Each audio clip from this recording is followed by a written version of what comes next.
nisu ni pi ni hun ki jang te laka izang mun pen khat le laki sate laka zong izang mun akisamun pen khadina bang hiam chi le Zeisu to na Lano na ut hiam chi a hi wa khate bangina khang no Lano api ta Lano ko ma tuan ngei nai lo na che to pen khang no te bang tong gen te na Zeisu na tunga tuang sakin chi nisu ni pi nia I hun zat pen tampi takina to adang tom te sangina to lapi ta Lano tunga Zeisu tuang hi na tunga Zeisu tuang sakin chi vi ve ina thu ki gen hi to pen hilo hi bang hilo hiam chi le hi thu to ki sai ma te ma ku lu ka zo hangina ong gen ali wo chine lungdam na thu bu ali ina ong gen ina to teng laka lapi ta Lano chi tek bel adia kina ma te ina ong gen hi in ong ali wo ong gen no pen Lano Zeisu tuan na Lano na ut hiam ai ke Zeisu tuan na Lano hi sang ni chi to de na pe ma tong gen hi lo wa ong gen nau hang adang om hi chi to ki phok sak na masanu am hiang lai siang tho agel te I ong gen no ai ke la pasianin hi lai siang tho ami siang tho te zanga azat changa to kamal te zanga ong gen no thu ma isin ding hi to lai siang tho ong gen a hi lo e de kai gom ngi ngei thu teng ban sina to pe to ni pi ni niman phama ma ni pi ni te I mo be sak lo di na pi takina ki han thon no masa hi hang alai siang tho ye chiang ina ma te sung banga lapi ta Lano china lim takina ong gen hi in tua pen adiak dia kina kam sang pa gen kholna atang tun na di chite te hi to hin kam sang pa ina tua ma te ai ke to pai su Jerusalem ong lun ma kum bangza la hiam khadin kum tam sim lai chmai ni Zechariah bang hila kum zaliwan la ina again kho ai hi to hin to again kho dan lian mang tang tung a hi na to hin ma te na lapi ta Lano achi tek na pen Zechariah kam sang pa ina to again dan lian a ong tang tung hi e chia ong gen a hi to la hian na bang kam sang te gen kho na dan lian ang tang tung chi pen tuan lapi ta Lano tunga atuang Zeisu khazi pen ime zura te ri ame shea tak hi kumpi pa tak hi chi na a hi to hin alai sang tong hil masak pen lapi ta Lano tunga atuang Zeisu lan to Lano no thiam Zeisu tuan na no thiam chi hi masalowa Zeisu khazi kam sang te gen khona te ama nun tang na tang tung hi ai aman tang tung sak hi to hi manin zuda de kumpi hi chi hi masa hi chi to ki phok sak masano am hiang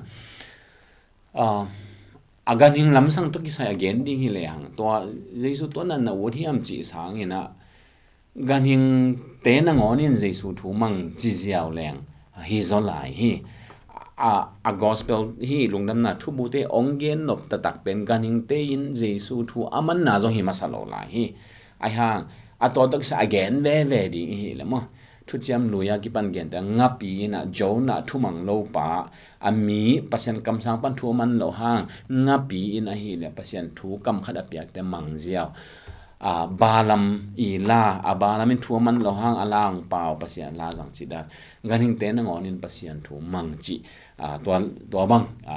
gen hoi zo ziaw dinga a hi zongin to lapi ta Lano Zeisu to na chi thapai to bek message a nei di hi het lo hi alai siang tho ong gen nop masak to hi lo hi chi to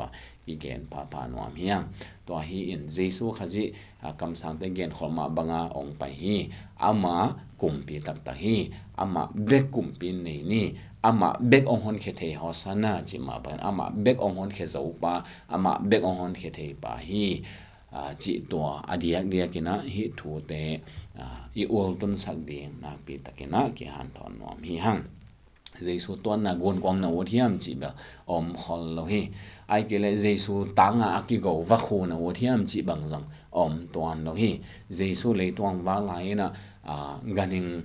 tam sim to kina avo pe ma khadi hi zuda khanna khang a hi ma bangin ama a ding chi ai ke le ama tang ding ki go ganing tam sim dinga tua te ai kile denai gen agon kwang tuan te chibang ki gen khon lo zo a hila pen ki ha gen ma se hi tua hin alai siang thoi ongen bulpi tua hilo a hi manin tua pen ul tung sak pen in nisu ni pi man phama ma te to be sak thapai ke ni alai siang tho ongen ma imi te hil ni china to akizon no mi hang ta chiang ina itanga ipok pak lai ding khada bang de i hiam chi le to la api to ongkai hinya do ma Zeisu khazin to la api to khen lo wai khen lo a hi to Jerusalem ma ong lut madeu en le hang Jericho wa ong lut phodu hi Jericho ong lut de miton ni dam sakhi to khi te Jericho panina ong pai suwa ko in ta chiang ena atomin genen Jerusalem ma ong lut ding chiang wana nungzui ni sol hi ta chiang ena lapita lano ji la kong ni made ni om hi ni chidana itanga kimotheya to pai suina zong ami te anung zui te hi zong ina ama vantung ngam thu again ding mi sol chana ni ta khong ina nana so khe se hi en thut lai siang tho bubup ye chiang ina zong pasian ina hoi ke achi masang na pen mi khat be om ding hoi ke ni china numei le pasal ong bol hi in again no bin banghiam chi le khat bek tang tata khat bek bang chi hiamo i om phial mang ding chi mai ni to pen pasien de het lo ong lai nat ve lom ai kile na sep na zong khat kia piang thei to lo atom pen ni ma solamonina mi khat sang mi ni lum zo hi a chi nya da ni na ni ta chiang ina a he tuai ma dinga khat kia bek ba pum thuak sang gop chi bang hiloin Lano ki tuang nai lo api to in zui le lem zo di ngel di ta chiang ina ki sam lo pia jong pum khen nom khol lo hi khadi in mi hing teng lai nat be hiloin ganing te jong lai nat ve hi na do ki mu the hi a hang to zong a message speed ta tak hi masalo hi a message speed ta tak pen phok ton tung ina to hoi tak ni hil thei ding le adang aneng neng te bel anunga ibe lam dom le athek na dan ai kele be lapak ina ibe lam lel ding chi to teng aki phok sakini to pan to pa ong hi sakta